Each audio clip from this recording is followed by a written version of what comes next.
حق ہے جانوروں کا، چوپایوں کا، بے زبانوں کا۔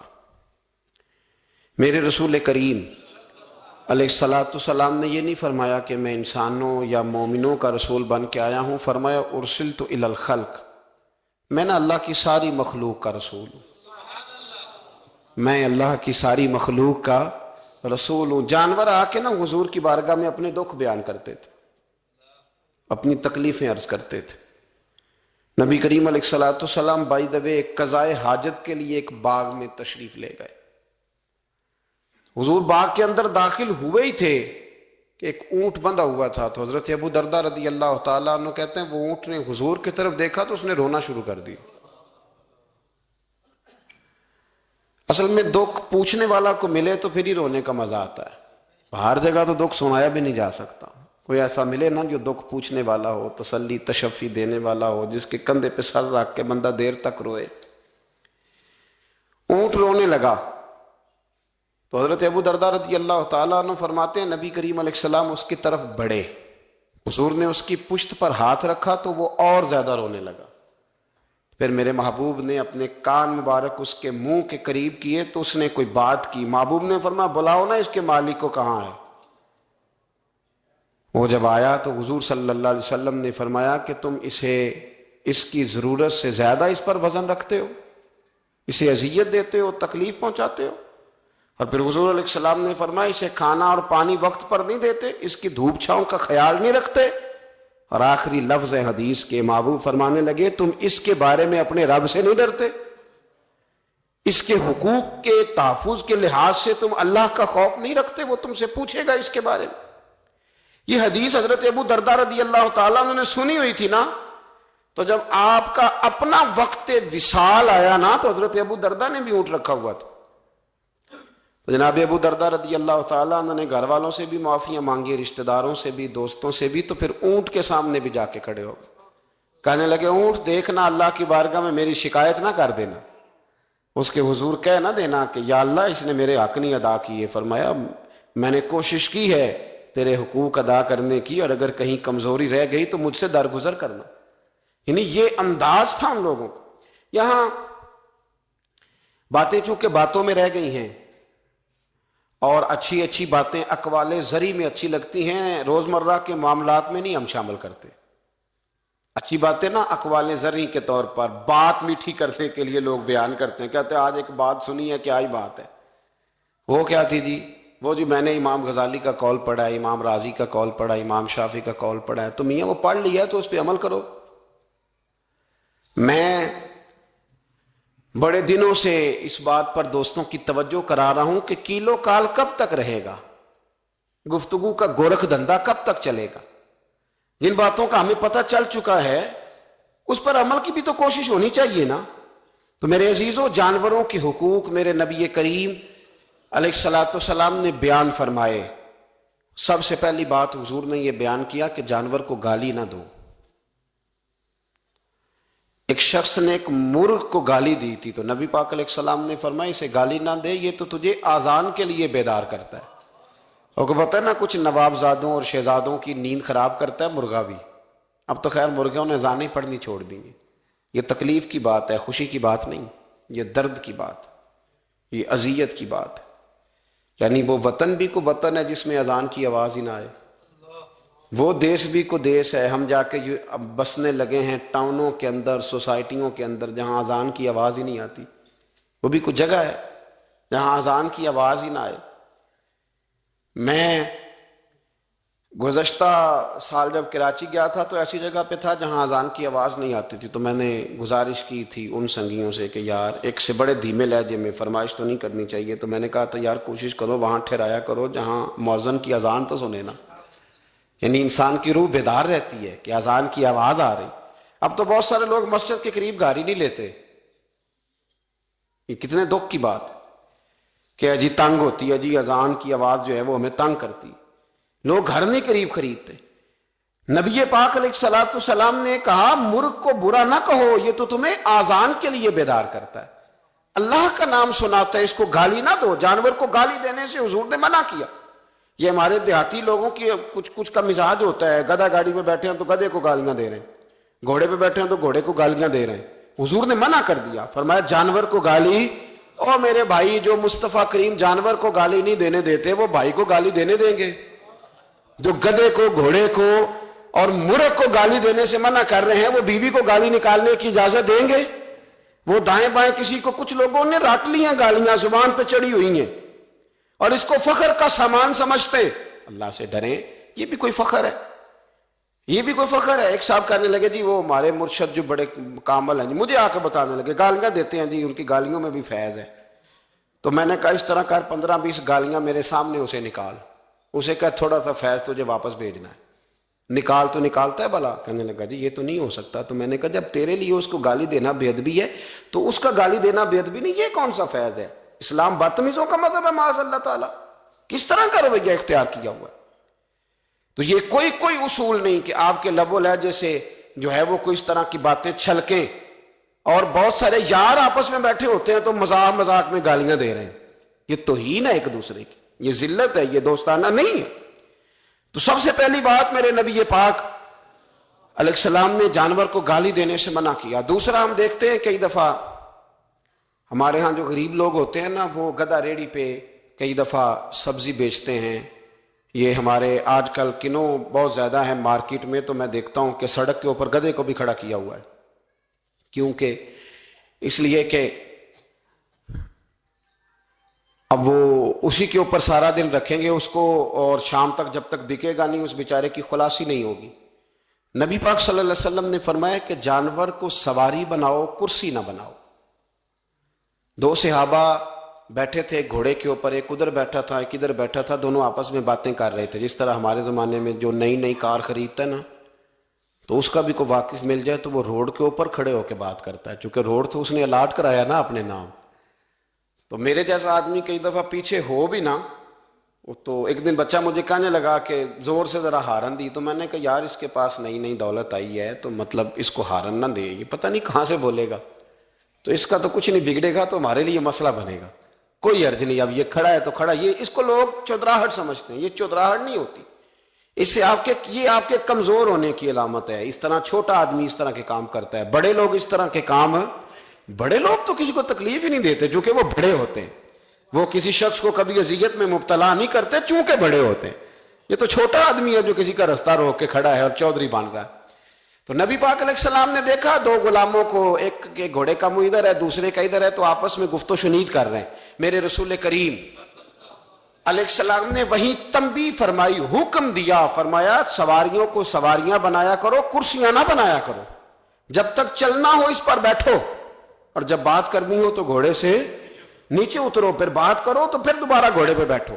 ان کو سواریاں بنائیں, کرسیاں نہ بنائیں. میں اپنے استاد گرامی رحمت اللہ تعالی علیہ کے ساتھ تھا, تو ہم نے کہیں جانا تھا, ہم تانگے پہ بیٹھے تھے. وہ تانگے والے سے 2-3 دفعہ استاد جی نے کہا چلو, تو کہنے لگا جی سواریاں پوری ہوں گی تو چلیں گے. پھر کہا چلو یار جانا ہے. کہنے لگا جی سواریاں پوری ہوں گی. پھر میں کب تک پوری ہوں گی؟ کہنے لگا جی آج کل ذرا رش کم ہے تو کچھ ٹائم لگ جائے گا. تو استاد صاحب نا اتر آئے نیچے, اس نے سمجھا سواریاں ناراض ہو گئی ہیں. کہنے لگا جناب آپ بیٹھے ہیں, مطلب آ جاتی ہے ابھی سواری. تو استاد صاحب فرمانے لگے کہ میں سامنے پھٹے پہ بیٹھتا ہوں اس لیے کہ جانور کو سواری بنانے کا حکم ہے, کرسی بنانے کا نہیں. میں اس کو کیوں تکلیف میں مبتلا کروں؟ ابھی آتی ہے نا کوئی سواری باقی کی, تو آج اب ہمارے پاس عقلی دلائل ہوتے ہیں نا. وہ کہنے لگا جی نہیں آپ بیٹھے رہیں, آپ کو دیکھ کے باقی لوگ بھی بیٹھیں گے. تو استاد جی کہنے لگے میں تیری بات مانوں یا رسول اللہ کی بات مانوں؟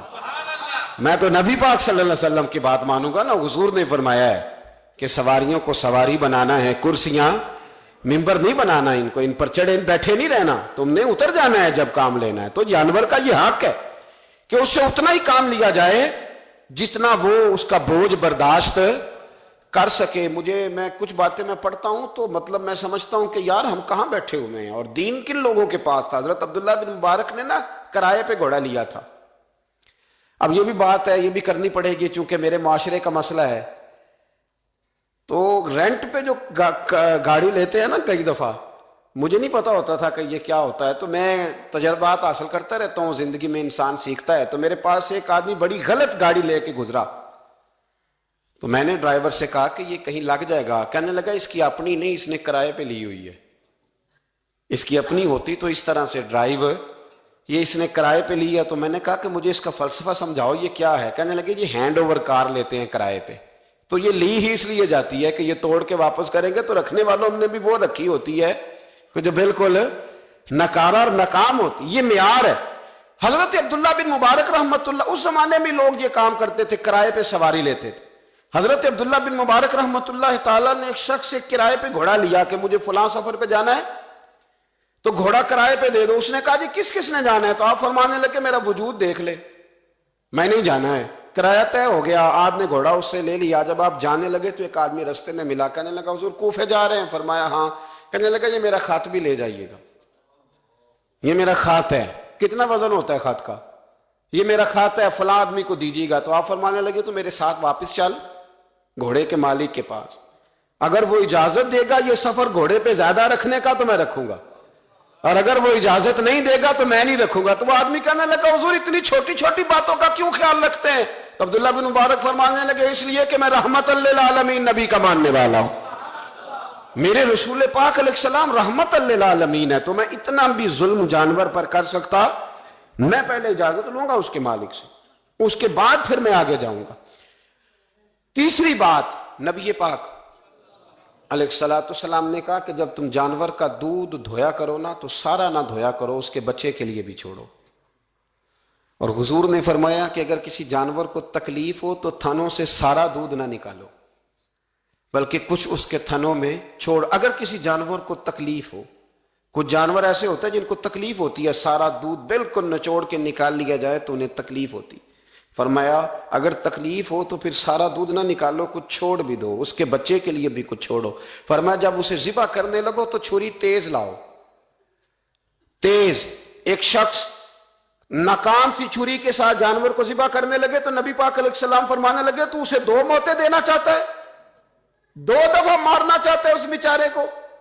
فرمایا اس طرح نہ کر، ایک تو چھری تیز کر اور دوسرا اس کی نظروں کے سامنے نہ کر، سائیڈ پہ لے جا اور اس تیز دھار کے ساتھ اسے ذبح کر کے اسے کم سے کم تکلیف ہو، کم سے کم اسے درد ہو. ہمارے ہاں عید کے موقع پر کسائی کو بڑی جلدی ہوتی ہے، جانور ابھی پورا ٹھنڈا بھی نہیں ہوتا کہ فٹافٹ وہ کھال اتارنی شروع کر دیتے ہیں. یہ اذیت ہے، یہ تکلیف ہے، آپ آزمائش میں ڈال رہے ہیں. آپ اس سے کہیں، میں تو ریکویسٹ کر لیتا ہوں کبھی کبھی، میں کہتا ہوں یار تو چند پیسے زیادہ لے لینا، تجھے اگلے گھر جانے کی جلدی ہے، تجھے ٹیلی فون بھی آ رہے ہیں تو آدھے گھنٹے کا ٹائم بھی بتاتا جا رہا ہے، لیکن ایسے نہ کر، یہ جانور ہے، اس میں اللہ نے جان رکھی، اس کا خیال کر. نبی رحمت علیہ السلام نے ہمیں یہ باتیں بتلائی. فتاوی عالمگیری میں پڑھ رہا تھا، عجیب فتویٰ لکھا ہے. انہوں نے لکھا جو آدمی جانور کے دودھ دھوئے نا اس کے ناخن بڑے نہیں ہونے چاہیے.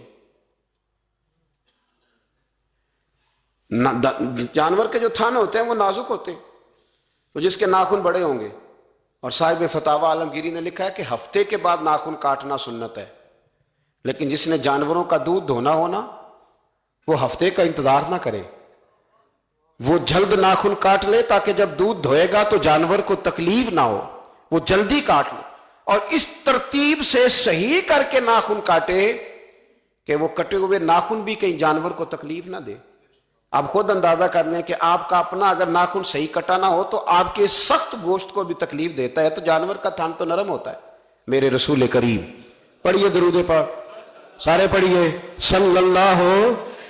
نبی کریم صلی اللہ تعالی علیہ وسلم کی امت کے علماء نے ہمیں یہ والا درس بھی ارشاد فرمایا.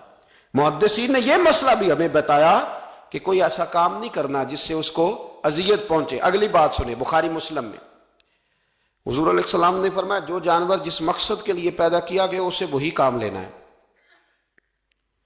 دوسرا کام نہیں لینا. جس مقصد کے لیے پیدا کیا گیا، گھوڑا، گدھا اور خچر کھانا اسلام میں ذبح کر کے کھانا اس لیے جائز نہیں رکھا گیا کہ یہ سواری کے جانور ہیں.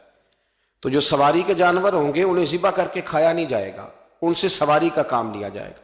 اور جو جانور گوشت والے ہوں گے ان سے گوشت کا کام لیا جائے گا، جو دودھ والے ہوں گے اس سے دودھ کا کام لیا جائے گا. بخاری مسلم میں موجود ہے، نبی پاک علیہ السلام فرماتے ہیں ایک شخص نے بیل پر سواری کر لی، بیل پر، گائے پر اس نے سواری کر لی، اور جب وہ تھوڑا سا آگے گیا نا تو بیل اپنا منہ پیچھے کر کے کہنے لگا میں سواری کے لیے نہیں پیدا کیا گیا. اللہ نے اسے زبان عطا فرمائی اور بیل بول پڑا، کہنے لگا مجھے ہل کے اندر جوت لے، یہ کام مجھ سے لے لے، لیکن تو میرے اوپر سواری نہیں کر سکتا۔ سواری کے لیے اللہ نے گھوڑے پیدا کیے، اونٹ، گدھے اور خچر پیدا کیے ہیں، جو جانور جس مقصد کے لیے ہوگا اس سے وہی کام لیا جائے گا۔ ایک بات اور کرنے لگا ہوں، ذرا سخت ہے، پر چونکہ مضمون ہے تو مضمون بیان کرنا فرض ہے۔ جانوروں کو لڑانا حرام ہے۔ حضرت عبداللہ ابن مسعود رضی اللہ تعالیٰ عنہ روایت بیان کرتے ہیں، فرمایا لعنتی ہے وہ شخص جانوروں کو آپس میں لڑاتا ہے، وہ لعنتی ہے جو جانوروں کو آپس میں اور آپ اس ملک میں رہتے ہیں جہاں کروڑوں روپے کی شرطیں لگتی ہیں جانوروں کی لڑائی، جانوروں کو اذیت دی جاتی ہے، تکلیف دی جاتی ہے، کبوتر اڑائے جاتے ہیں، اور بڑا انعام اس کو ملتا ہے جس کا کبوتر دیر کے بعد آئے۔ کبوتر باز کبوتر کو بیٹھنے نہیں دیتا۔ یہ حرام ہے، شریعت اسلامیہ میں حرام ہے جانوروں کا لڑانا، اور ان کو ایک دوسرے کے خلاف ابھارنا حرام ہے، دین میں منع کیا گیا ہے۔ آپ جانور کو اگر پالیں گے بھی تو اس حد تک پالیں گے کہ جس حد تک اس کو کسی اذیت میں مبتلا نہ کیا جائے۔ کتوں کی لڑائی کرائی جاتی ہے، مرغوں کی لڑائی کرائی جاتی ہے، جانوروں کو اذیت پہنچتی ہے۔ بیلوں کی لڑائی ہوتی ہے، سینگ ٹوٹ جاتے ہیں، لہو اتنا بہتا ہے جانوروں کا کہ دیکھا نہیں جاتا، لیکن سامنے بیٹھنے والے تالیاں بجا رہے ہیں۔ یہ تو بڑے سخت دل لوگوں کے رویے کہ جانور کا خون بہ رہا ہے اور آپ تالیاں بجا رہے ہیں۔ مرغے بیچارے کی چونچ لہو لہان ہو گئی ہے، سامنے والے نے اتنا مارا ہے اور یہاں تالیاں بج رہی ہیں کہ میرا جیت گیا ہے، بجائے اس کے کہ اس کو پٹی کی جاتی، اس کو دیکھا جاتا۔ یہ تو سنگ دل لوگوں کا کام ہے۔ ہم تو رحمت للعالمین نبی کے غلام ہیں صلی اللہ علیہ وسلم۔ ہمارے دین نے تو ہمیں یہ مزاج ہی نہیں دیا۔ ہم نے تو پیار کرنا ہے، ہم نے تو محبت بانٹنی ہے، ہم نے تو خلوص پیدا کرنا ہے، ہم نے تو شفقت کرنی۔ جانور پر رحم کھایا جائے گا، اس کا خیال رکھا جائے گا۔ پھر آگے چلیے، میرے نبی پاک علیہ الصلوۃ والسلام نے جانور سے اس کے بچوں کو جدا کرنے سے منع فرمایا۔ جب تک بچے کو ماں کی ضرورت ہے اسے جدا نہیں کیا جائے گا، جب تک وہ دودھ پیتا ہے اسے جدا نہیں کیا جائے گا، جب تک چڑیا کا بچہ بھی چھوٹا ہے اور اس کی ماں اس کے لیے دانہ لے کے آتی ہے تو اسے ماں سے جدا نہیں کیا جائے گا، اس کی جذبات کا، احساسات کا خیال رکھا جائے گا۔ یہاں تو میرے دیہاتوں کے جو بڑے سمجھدار قسم کے، سمجھدار چودھری قسم کے لوگ ہیں، ان کا بھی جب بہو سے اختلاف ہوتا ہے تو کہتے ہیں اس کے بچے رکھ لو،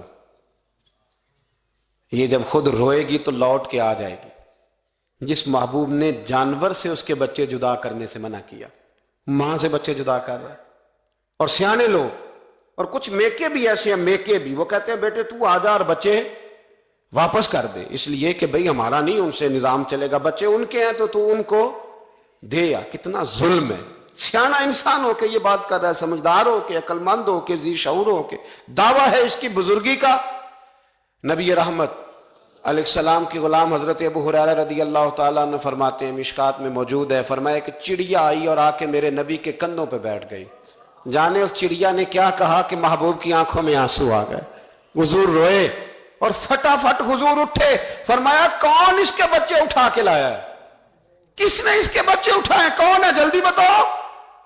حضرت ابو ہریرہ کہتے ہیں ایک صحابی ہے کہ یا رسول اللہ مجھے ذرا پسند آ گئے تھے تو میں اٹھا لایا ہوں۔ حضور نے فرمایا اسے واپس کر دے، ورنہ یہ میری بارگاہ میں شکایت کر رہی ہے تو قیامت میں بھی تیری شکایت کرے، اور جا وہیں رکھ کے آ جہاں سے تو اٹھا کر کے لایا تھا۔ میرے دوستو، دین اتنے اعلیٰ حقوق بیان کرے جانوروں کے اور انسان اس سے آگے بڑھ کے انسانوں کے ساتھ سلوک کرے۔ محمود غزنوی کا نام تو آپ حضرات نے سنا ہے۔ محمود غزنوی کے جو باپ تھے ان کا نام تھا سبکتگین۔ سبکتگین ایک آدمی کے غلام تھے، مزدوری کرتے تھے، کسی کے یہاں ملازم تھے، شکار کے بڑے شوقین تھے۔ فرماتے ہیں کہ میں تنخواہ تھوڑی کم لیتا تھا اپنے آقا سے اور اسے کہتا تھا کہ ہفتے میں ایک چھٹی مجھے ضرور دینی ہے، میں نے شکار کھیلنا۔ اور یہ بھی یاد رکھ لیں کہ شکار ضرورت کے لیے کھیلنا جائز ہے، شوق کے لیے کھیلنا جائز نہیں ہے۔ آپ شوق کے لیے جانور مار کے گھر آ گئے، شوق کے لیے جانور مارا اور گھر آ گئے۔ معاذ اللہ تعالیٰ ایسے بھی شہزادے ہیں سیاستدانوں کے، سیٹھوں کے، نوابوں کے، جو کہتے ہیں کہ ابھی وہ کوئی کھانے کے لیے تھوڑی شکار کر رہا ہے، وہ تو نشانہ پکا کر رہا ہے اپنا۔ معاذ اللہ نشانہ سمجھ کے جانور کو مارا جائے گا، اور یہاں تک باتیں سننے میں ملتی ہیں کہ جانور باندھا جاتا ہے، اس پہ نشانہ کیا جاتا ہے۔